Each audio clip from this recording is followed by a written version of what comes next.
नमस्कार, स्वागत है आपका हमारे channel VK news Bihar Jharkhand channel में। और आज हमारे साथ उपस्थित हैं कहलगांव विधानसभा के पूर्व प्रत्याशी शिवानंद मुकेश जी। और हम इससे जानना चाहेंगे कहलगांव का जो मजदूर है आचरण के लिए बहुत इधर उधर भटक रहा है। वो आचरण नहीं रहने के कारण वो बहुत सा ऐसा मजदूर है जो काम करते करते 5 साल 6 साल किया, फिर बैठा दिया गया। उसके बारे में आप थोड़ा कुछ बताएं। आचरण संबंधित मामला आया था मेरे संज्ञान में जनवरी में, और इसमें हो क्या रहा है कि जैसे कोई लंबे अरसे से मजदूर काम कर रहा है एनटीपीसी में साधारण मजदूरी के लेवल पर, तो जो 10-15 हज़ार 12 हज़ार रुपये उनको मिलते हैं, तो ईर्ष्यावश अगल बगल में जमीन विवाद पर उनका नाम दर्ज हो जाता है।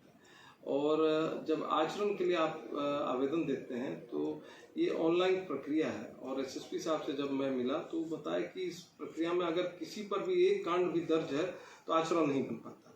तो फिर मैं इसको आगे लेके आईजी साहब के पास गया, और आईजी साहब ने भी इसमें कठिनाई जताई। तो फिर मैं एडीजी जो मुख्यालय हेडक्वार्टर के एडीजी हैं कुंदन कृष्ण जी, उनसे भी बात किया। तो उन्होंने कहा कि आप डीजीपी महोदय से इस संदर्भ में बात कीजिए।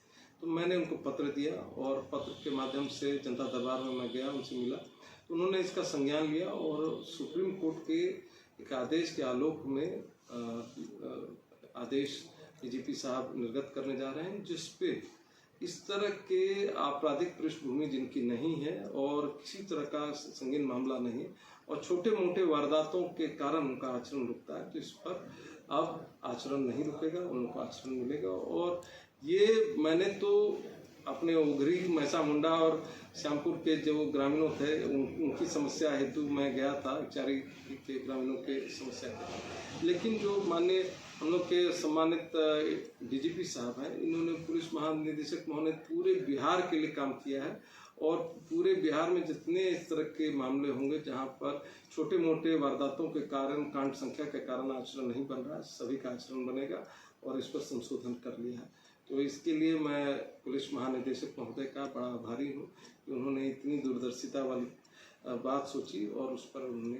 कार्रवाई की। और यह मामला है एनटीपीसी यानी अनुमंडल अस्पताल में 21 लाख का एम्बुलेंस दिया हुआ है, और उस एम्बुलेंस का 1 साल 7 महीना हो चुका है, अभी तक वो रोड पे नहीं चला है। मेरे ये संज्ञान में नहीं था, आपके माध्यम से मुझे जानकारी हुई। मुझे आश्चर्य होता है कि कहाँ कठिनाई होगी, इतना बड़ा सुसज्जित एम्बुलेंस और इसका उपयोग नहीं हो पाया, तो ये दुर्भाग्यपूर्ण है।